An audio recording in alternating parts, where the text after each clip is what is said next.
नमस्कार, 20 मिनट 20 खबर में आपका बहुत बहुत स्वागत है। आपके साथ मैं हूं स्वप्निल। अगले 20 मिनट में आपको 20 अहम खबरों से रूबरू कराएंगे। तो शुरू करते हैं 20 मिनट में 20 खबरों का सिलसिला। सिरोही पुलिस ने आदिवासी क्षेत्र की नाबालिग लड़कियों को बहला फुसलाकर बेचने वाले एक बड़े रैकेट का पर्दाफाश किया है। मिली जानकारी के मुताबिक आदिवासी क्षेत्र के पिंडवाड़ा पुलिस थाने में दर्ज शिकायत के बाद पुलिस की विशेष टीम ने 2 अलग अलग मुकदमों की जांच शुरू की तो अनुसंधान में बड़ा खुलासा हुआ। पता चला कि गुजरात की एक गैंग आदिवासी क्षेत्र के अलग अलग गाँव से नाबालिग लड़कियों को बहला फुसला कर ले जाती है और उन्हें काल कोठरी में बंद कर देती है। उसके बाद इन नाबालिग लड़कियों को दलालों के माध्यम से अलग अलग लोगों को बेच दिया जाता है। लड़कियों के खरीदार मिलने में देरी होने पर गिरोह के लोग इनके साथ रोज दुष्कर्म करते हैं। पुलिस गिरफ्त में आई इन आरोपियों में से एक महिला भी शामिल है जो खुद इस आदिवासी क्षेत्र की ही रहने वाली है। खास बात यह है कि नागजी पूरे रैकेट का मास्टरमाइंड है, जिसका ना तो कोई फोटो था ना ही किसी को उसके ठिकाने की जानकारी थी। लेकिन सिरोही एसपी ने कड़ी से कड़ी जोड़ते हुए नागजी को गिरफ्तार कर लिया। भरतपुर पुलिस गहरी नींद में बेसुध है, इतनी कि उसे चोर उचक्कों की आमद की आहट तक नहीं मिल रही। और हाँ, ये आरोप नहीं, स्याह सच्चाई है। तस्वीरें इसकी तस्दीक कर रही हैं। कामा कस्बे के कोसी चौराहे पर स्थित एसबीआई बैंक के एटीएम बूथ में बदमाशों ने सुरंग खोदकर प्रवेश किया और एटीएम काट कर ले जाने की कोशिश की। राहत की बात ये रही कि घटना के दौरान एसबीआई बैंक के सुपरवाइजर के पास वार्निंग अलार्म बज गया, जिसके बाद एसबीआई प्रशासन ने कामा थाना पुलिस को सूचना दी, जिसके बाद पुलिस मौके पर पहुंची। खास बात ये कि भागते समय बदमाश एटीएम बूथ में लगे 2 सीसीटीवी कैमरे भी उखाड़ ले गए। पीछे से चोरों ने जमीन खोद करके जैक के द्वारा फर्श को तोड़ा, उसके अंदर से घुस गए। फिर सभी एटीएम के जो तार वार थे वो सभी तार काट दिए। गाय के रेस्क्यू ऑपरेशन की ये तस्वीरें भरतपुर से आई हैं। जिले के रुदावल थाना क्षेत्र के गांव नगला झोर में रात के अंधेरे में एक गाय कुएं में गिर गई। सुबह जब ग्रामीण वहां से गुजर रहे थे तो उनकी नजर कुएं में गिरी गाय पर पड़ी, जिसके बाद ग्रामीणों ने अपने स्तर पर गाय को निकालने की कोशिश शुरू कर दी। लेकिन कुएं से गाय निकालना इतना आसान नहीं था। लोग बुलाए गए। इसके बाद नए जोश के साथ रेस्क्यू शुरू किया गया। ग्रामीणों ने विद्युत विभाग के अधिकारियों को फोन कर घटना की जानकारी दी, जिसके बाद विद्युत सप्लाई बहाल की गई। ग्रामीणों ने कुएं में पहले मोटर चलाकर जल स्तर बढ़ाया और उसके बाद पानी धीरे धीरे ऊपर आता गया। जब गाय ऊपर आ गई तो उसे सुरक्षित बाहर निकाल लिया गया। लाल सिंह कुशवाहा, इसी गांव का स्थानीय निवासी हूँ। मैं सुबह जब घूमने के लिए आया तो मैंने देखा कि मेरे घर के पास में कुआं है, उस कुएं में गाय गिरी हुई है। जब मैंने सभी मेरे नौजवान साथियों को और मेरे पत्रकार बंधु हेम सिंह कुशवाहा जी को सूचित किया, उन्होंने आकर के यहाँ 3 फेस लाइट को लगवाया। जब कुएं में पानी डाला उसके बाद गाय को हम सभी ने मिलकर बाहर निकाला। मॉनसून की बेरुखी ने झुंझुनू के किसानों की चिंता बढ़ा दी है। समय पर बारिश नहीं होने से खरीफ की फसल को काफी नुकसान पहुंचा है। कृषि विशेषज्ञों का मानना है कि जल्द बारिश नहीं हुई तो बाजरा और ग्वार की फसल को भी नुकसान होगा। इस बार जिले में मॉनसून जुलाई में सक्रिय रहा, लिहाजा खरीफ की फसल लहलहा उठी। लेकिन अगस्त महीने में कम बारिश हुई, जिसके कारण खरीफ की फसल को खासा नुकसान हुआ। अगले कुछ दिनों तक यही स्थिति रही, उत्पादन में और कमी आने की आशंका है। खरीफ फसलों में बाजरे में मूंग, ग्वार, चोला, इसमें वर्षा की कमी के कारण काफ़ी लंबे अरसे से अगस्त माह में बारिश नहीं हुई है। करीब 20-25 रोज से बारिश नहीं हो रही है जिले में। इससे खरीफ की फसलों में लगभग 50% नुकसान हो गया है और शेष नुकसान का आकलन फसल कटाई प्रयोगों में आएगा। कोरोना से अभी मानव जाति पूरी तरह से संभल भी नहीं पाई थी कि पशुओं में लंपी नाम की बीमारी ने कोहराम मचा दिया है। रोज सैकड़ों पशु इस बीमारी से काल का ग्रास बन रहे हैं और हजारों इसकी चपेट में आ रहे हैं। पशुपालकों के साथ साथ चिकित्सक भी इस बीमारी की रोकथाम को लेकर हर संभव प्रयास कर रहे हैं। तस्वीरें राजसमंद से हैं।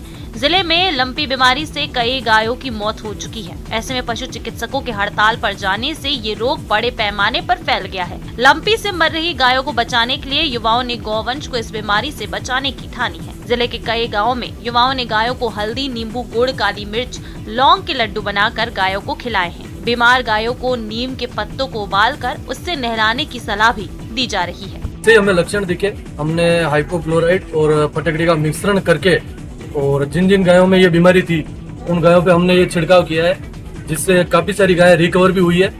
और आज हम ये प्रयास कर रहे हैं कि भाई गांव में हमने 50 किलो आटा लिया है, उसमें 10 से 12 किलो गुड़ मिलाया है, अदरक मिलाया है, काली मिर्च मिलाई है और हल्दी का पाउडर 2 किलो मिलाया है हमने, अदरक का पेस्ट डाला है, उसके अंदर हरा धनिया डाला है।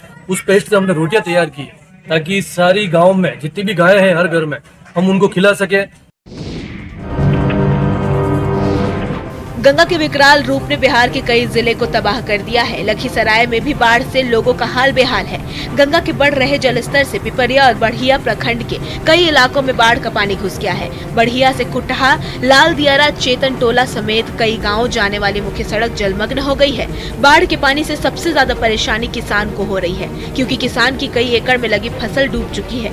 वहीं शासन प्रशासन लापरवाह बना हुआ है, जबकि मैदानी और शहरी इलाकों में तेजी से फैल रहे गंगा और हरुहर नदी के पानी ने दर्जनों घरों को अपने आगोश में ले लिया है। लोग अपने घरों से पलायन कर चुके हैं। वहीं बाढ़ पीड़ित बताते हैं कि बाढ़ का पानी तेजी से फैल रहा है। इलाके के लोग पानी में घुसकर आने जाने को मजबूर हैं, लेकिन जिला प्रशासन की तरफ से अब तक कोई मदद नहीं मिल पाई है। बाढ़ राहत शिविर में रह रही महिलाएं बताती हैं कि सब कुछ बाढ़ में नष्ट हो चुका है। इधर डीएम संजय कुमार सिंह का कहना है कि बाढ़ पीड़ितों की मदद के लिए जिला प्रशासन ने पूरी तैयारी कर ली है।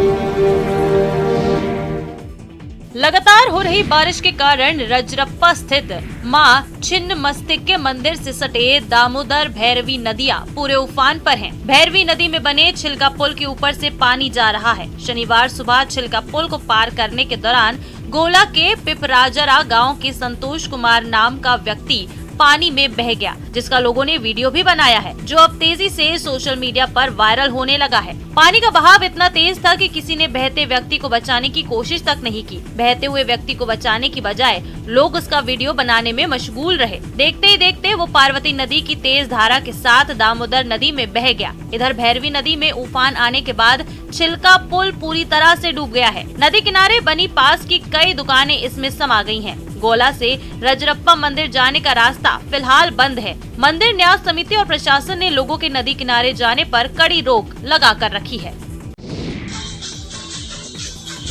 ओडिशा से एक हैरान कर देने वाली खबर सामने आई है। यहाँ एक अस्पताल में छुट्टी से पहले पद्मश्री पुरस्कार से सम्मानित कलाकार कमला पुजारी को नाचने पर मजबूर किया गया।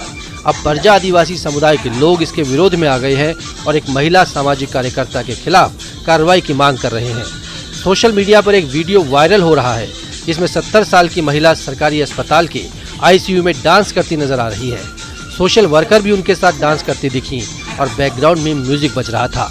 आदिवासी समुदाय के लोगों का मानना है कि नृत्य करने पर मजबूर किया गया। कमला पुजारी को 2019 में जैविक खेती को बढ़ावा देने और धान सहित विभिन्न फसलों के स्वदेशी बीजों की 100 से ज्यादा किस्मों को संरक्षित करने के लिए पद्मश्री से सम्मानित किया गया था।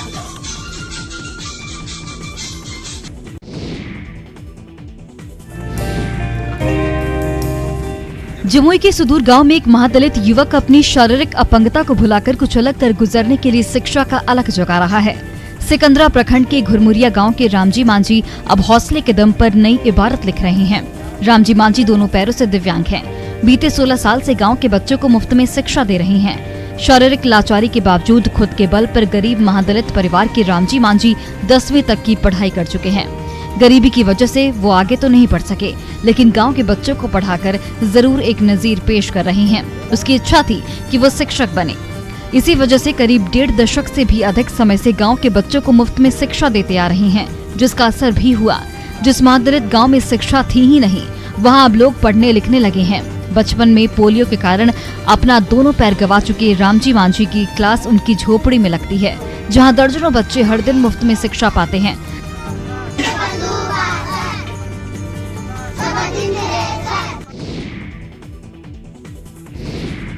मध्य प्रदेश के बांधवगढ़ में हाथियों के चल रहे रिजुनेशन कैंप से पार्क की मशहूर हथिनी अनारकली की अनोखी प्रेम कहानी लीक हुई तो लोगों के जहन में मुगले आजम की पटकथा आ गई।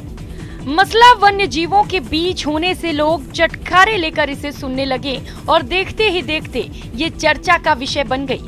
दरअसल पूरी कहानी पार्क की पालतू हथिनी अनारकली और दूसरे प्रदेश से भटककर बांधवगढ़ में डेरा जमाए हाथियों के झुंड के एक सलीम नामक हाथी के बीच का है।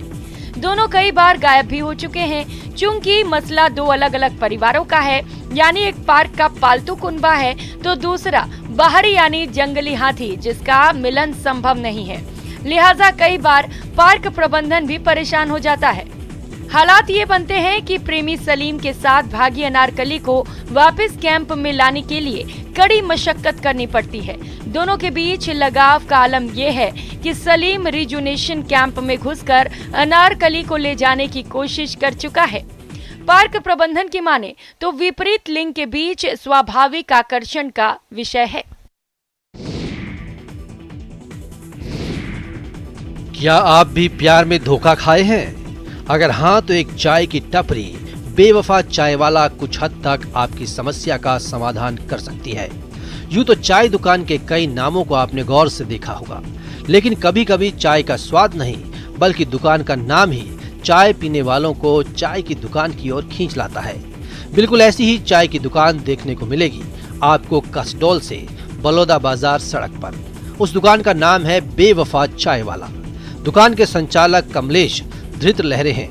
यहाँ पर दो किस्म की चाय बनती है, जहाँ दोनों चाय की रेट अलग अलग होती है, जिस पर लिखा होता है प्रेमी जोड़ों के लिए 15 रुपए की चाय और प्यार में धोखा खाने वालों के लिए 10 रुपए की चाय।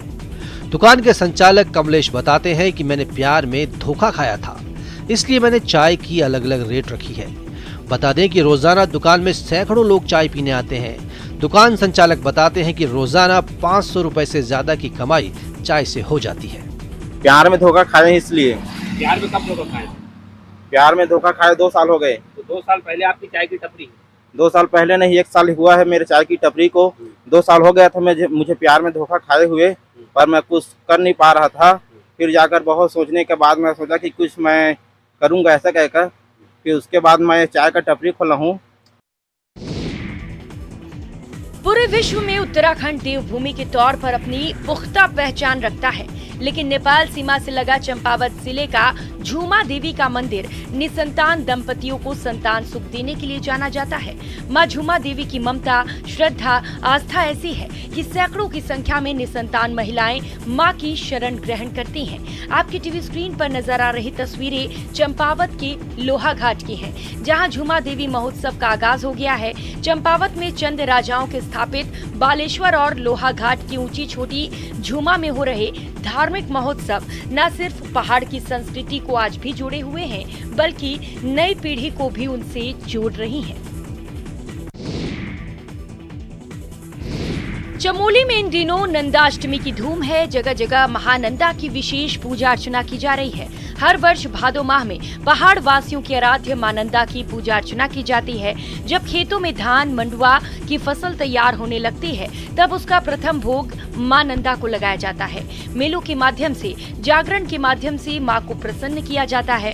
गौरतलब है कि भविष्य पुराण में जिन दुर्गा के स्वरूपों का उल्लेख है, उनमें महालक्ष्मी, नंदा, शेमकरी, शिवदूती, महाटुंडा, भ्रामरी, चंद्रमंडला, रेवती और हरसिद्धि शामिल है। शक्ति के रूप में नंदा ही सारे हिमालय में पूजित है। नंदा देवी का मूल धाम चमोली के करोड़ गांव में है। बाद में कई जगह पर इनके मंदिर बनाए गए। नंदा के शक्ति रूप की पूजा गढ़वाल में तल्ली, दसोली, सिमली, तल्ली धुरी, चांदपुर, गेड़ लोहवा आदि स्थानों पर होती है। गढ़वाल में राज जात यात्रा का आयोजन भी मां नंदा के सम्मान में ही होता है। ये उनके लाल हैं जो स्वयं महाकाल हैं। ये रिद्धि सिद्धि के स्वामी हैं, ऐश्वर्य के प्रदाता हैं। तभी दूसरों को आलोकित करने वाले आभूषण यहाँ खुद आलोकित हो रहे हैं, अपने भाग्य पर इतराते प्रतीत हो रहे हैं। तस्वीरें डायमंड सिटी सूरत की हैं। यहाँ के सबसे धनी गणेश ने इस साल उत्सव के 50 साल पूरे कर लिए हैं। आयोजकों ने इस गणेशोत्सव में 8,750 वर्ग फुट के विशेष रूप से बनाए गए पंडाल में 108 चांदी की गणेश मूर्तियों को जोड़कर उत्सव में और चमक ला दी है। शहर के दालिया शेरी में गणेश जी की प्रतिमा को सोने, चांदी और हीरे के आभूषण से सुशोभित किया गया है। आयोजकों की माने तो बप्पा को करीब 1 करोड़ से ज्यादा कीमत के गहने पहनाए गए हैं। श्री सार्वजनिक गणेश उत्सव दलियाशेरी 25 किलो चांदी और सोने की परत वाले हीरे के आभूषण पहने गणेश की मूर्ति के लिए जाना जाता है। इसमें 2 फीट और 4 फीट की चांदी की गणेश प्रतिमाएं, इसके अलावा एक पत्ते के आकार की मूर्ति है जिसमें 1,50,000 हीरे जड़े हैं और 7 किलो का चूहा है। हमारे गणेश जी को इस साल 100 किलो के आसपास चांदी चली गई है। टोटल चांदी की बात कर रहा हूँ। तो गणेश जी को जो दागिने पहना है उसको सोने का ढोल चढ़ाया हुआ चांदी का मुगट है, बाजूबंद है, हार है, कमर में केड़ में वो कंदोरा है। हाँ, ये गणपति का मंडप हम 50 सालों से बना रहे हैं और मैं पिछले 5 साल से यहाँ पे हूँ, शादी करके आई हूँ। और जैसे आप सब जानते हैं कि सूरत को डायमंड सिटी कहा जाता है, तो हमारे गणपति सूरत में सबसे महंगे हैं क्योंकि इसके गहने और जो एक गणपति है वो स्पेसिफिक डायमंड से बनाए गए हैं। मुंबई के बांद्रा के सार्वजनिक गणेश उत्सव मंडल ने इस साल काठमांडू के विश्व प्रसिद्ध पशुपतिनाथ मंदिर की 52 फीट की प्रतिकृति बनाई है। ये मंडल वार्षिक गणेश उत्सव में प्रमुख मंदिरों के पुनर्निर्माण के लिए प्रसिद्ध है। साथ ही ये गणेश मंडल विभिन्न रूपों में रंगीन रोशनी के उपयोग के लिए भी जाना जाता है, जो भारी भीड़ को अपनी ओर आकर्षित करता है। पिछले साल आयोजकों ने उत्तराखंड के केदारनाथ मंदिर की रेप्लिका बनाई थी। 1 साल पहले जो मंडल की रजत जयंती भी थी, उन्होंने रत्नागिरी की लोकमान्य बाल गंगाधर तिलक के निवास की प्रतिकृति तैयार की थी। बताते चले कि पशुपतिनाथ मंदिर, जिस पर उन्होंने इस वर्ष ध्यान केंद्रित किया है, नेपाल में हिमालय की तलहटी में भगवान शिव को समर्पित एक प्राचीन मंदिर है। ये मशहूर विश्व धरोहर स्थल अपनी शिवालय शैली की वास्तुकला के लिए मशहूर है। मंडल के आयोजकों ने न केवल मंदिर के स्थापत्य डिजाइन को फिर से बनाने में कामयाबी हासिल की है, बल्कि इसके अनूठे शिवलिंग और आंतरिक विभाजन को भी बनाया है। विधायक और मुंबई भाजपा अध्यक्ष आशीष शेलार बांद्रा वेस्ट सार्वजनिक गणेश उत्सव मंडल के मुख्य सलाहकार हैं। इन्होंने सभी गणेश भक्तों से मंडल में आने और दर्शन करने की अपील की है।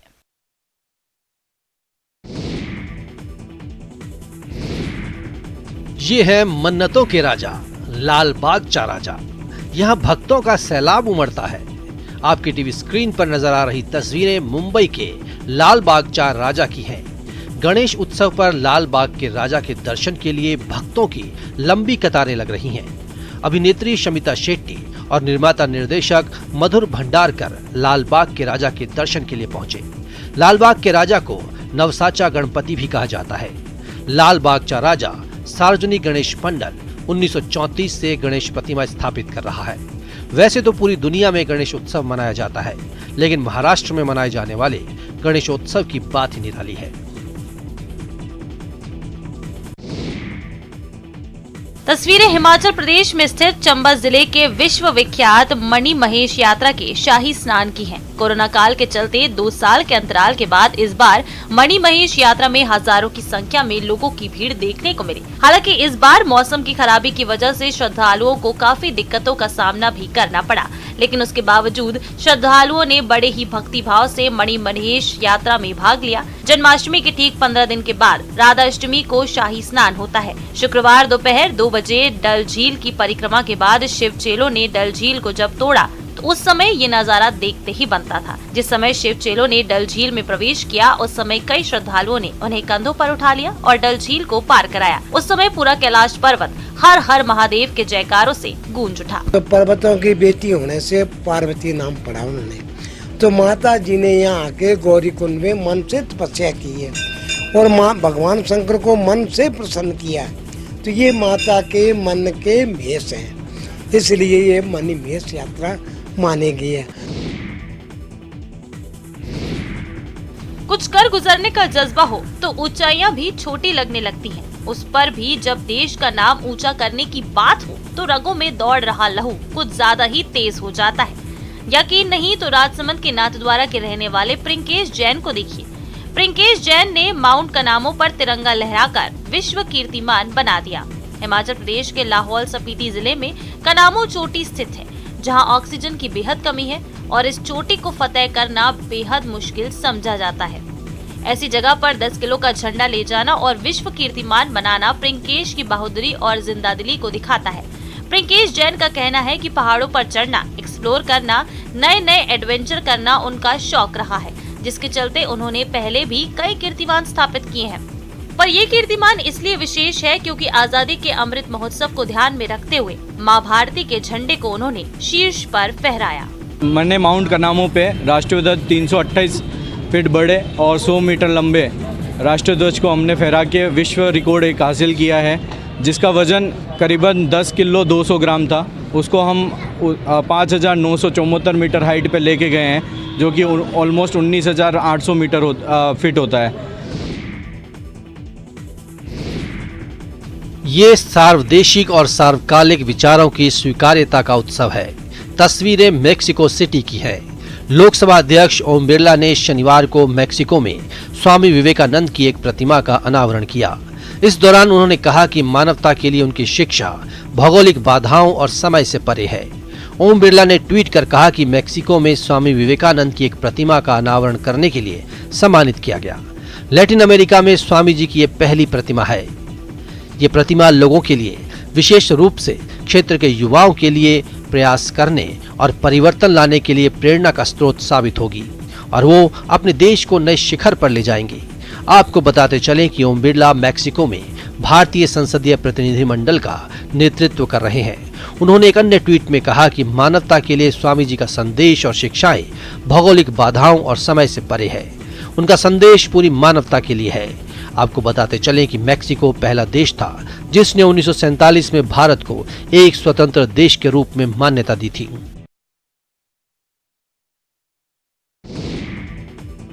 गणेश शुभारंभ की बुद्धि देते हैं और काम को पूरा करने की शक्ति भी। ये बाधाएं मिटाकर अभय देते हैं और सही गलत का भेद बताकर न्याय भी करते हैं। मंगल मूर्ति रिद्धि सिद्धि के स्वामी भी हैं, सकल कलाओं के अधिष्ठाता भी। तभी होनहार इनके सामने अपनी कला का प्रदर्शन कर रहे हैं। राजसमंद शहर के 100 फीट के राजा के दरबार में युवा कलाकारों ने अखाड़ा प्रदर्शन कर दर्शकों को मंत्रमुग्ध कर दिया। इस अखाड़ा प्रदर्शन को देखने के लिए बड़ी संख्या में श्रद्धालु देर रात तक जुटे रहे। गणपति महोत्सव के तहत जिला मुख्यालय के 100 फीट इलाके में श्री कृष्ण ग्रुप ने गणपति की विशाल प्रतिमा स्थापित की है। जमा हो रहे सांस्कृतिक कार्यक्रमों की कड़ी में शुक्रवार रात अखाड़ा कलाकारों ने हैरतअंगेज करतब दिखाए। फिलहाल इतना ही। नमस्कार।